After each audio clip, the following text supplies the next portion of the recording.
starting out on how to make a cake and a mug in a microwave, you're first going to need some butter. I'm going to be using Kerrygold butter, but you can also use some unsalted regular butter. We're going to be using two different types of sugars. The first one being cane sugar. This is a substitute for white sugar if that's what you use in your house. I just prefer cane sugar because I feel like it tastes better. We're also going to be using some dark brown cane sugar. Next, I'm going to use some pure vanilla extract. This isn't necessarily something that's extremely important, however, I do like it and I do notice the taste difference. You're also going to need some oven mitts or pot holders because it's going to get hot, as well as some type of napkins or paper towels. You're going to want to have an egg. I'm using a brown egg. Some all-purpose flour. Optionally, you can use cinnamon. This isn't really necessary, but I do like this a lot. For tools, you're going to need a cutting board, some type of knife, a spoon, some measuring cups, some measuring spoons, as well as your mug. So the first step is to cut out 1 tablespoon of butter. Like I said, this can be really any type of butter you want to use. Next, you're just going to take that piece of butter and put it right into your mug. After that, you're going to put it straight into the microwave for about 20 to 30 seconds.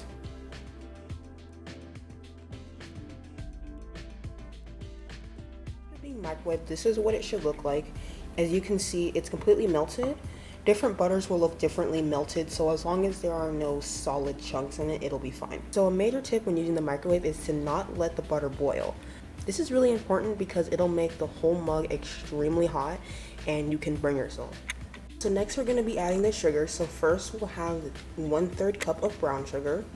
So the next step is going to be putting in the cane sugar. For now, we're going to be using only 1/3 cup as well. However, later on, we can add more to enhance the flavor. So next, we're about to be adding about 1/4 teaspoon of pure vanilla extract. Next, we're going to crack the brown egg and add it straight into the batter. So the batter is going to be a little grainy considering that there is so much sugar in it. However, this is as to be expected and it's perfectly fine for now. So now we're moving on to the most important step. Here we're going to add in about 1/4 cup of flour, no more than that. If you really do want something very, very thick, you could add more, or something thinner, you could add less. However, I think 1/4 is the perfect sweet spot. If you add too much at once, it's going to become very lumpy very, very quickly. This is such a huge thing, you cannot add it all at once, especially with a small, only 8-ounce cup like this. When you try and mix it up, it's going to be just a mess. You're going to want to add it in small increments, I'd say about 1/2 tablespoon at a time, really at most. If it becomes too lumpy in that increment, you're going to want to add less at a time. However, this step is very, very important because this could ruin your whole thing.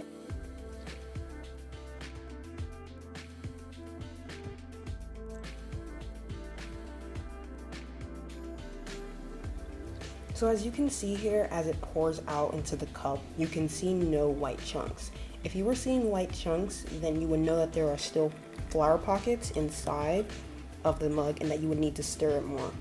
So for reference, this is what it would look like if you had flour pockets. As you can see, there are little white chunks in here. This means that it has not been stirred out yet. This is all just flour. So once you see these, if you still notice them, then you need to keep stirring. If you put all the flour in at once, you'll notice that these chunks will not go away, they'll stay. So once you've added in all the flour, this is what it's gonna look like. It's gonna be much more tan in comparison to the dark brown that it was before. So after that, we're gonna add about 1/8 to 1/4 of ground cinnamon. And after that, it's gonna go right into the microwave. So when it comes to microwaving, you have about 3 options. The first one is to have it more raw, like a cake batter, and you can microwave it for about 0 to 15 seconds, just to get it a little bit warm. Next step up would be slightly like a cake, but also slightly raw at the same time. This would be about 15 to 35 seconds. This all depends on how much of the cake you want to be cooked. The last version would be full-on cake. That would be about 45 seconds. This all depends on preference. For a disclaimer, obviously you shouldn't have raw eggs, so you should cook it down, but it really does taste better as more of a batter consistency.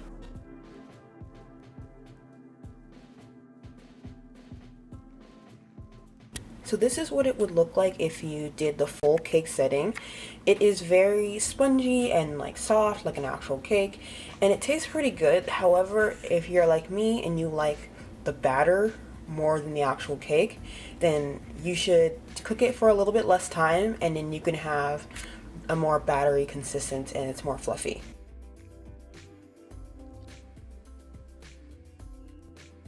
As you can see the chunks that are more fluffy and that are more cake-like, but then you can see that the rest is very battery and liquidy, which is really delicious.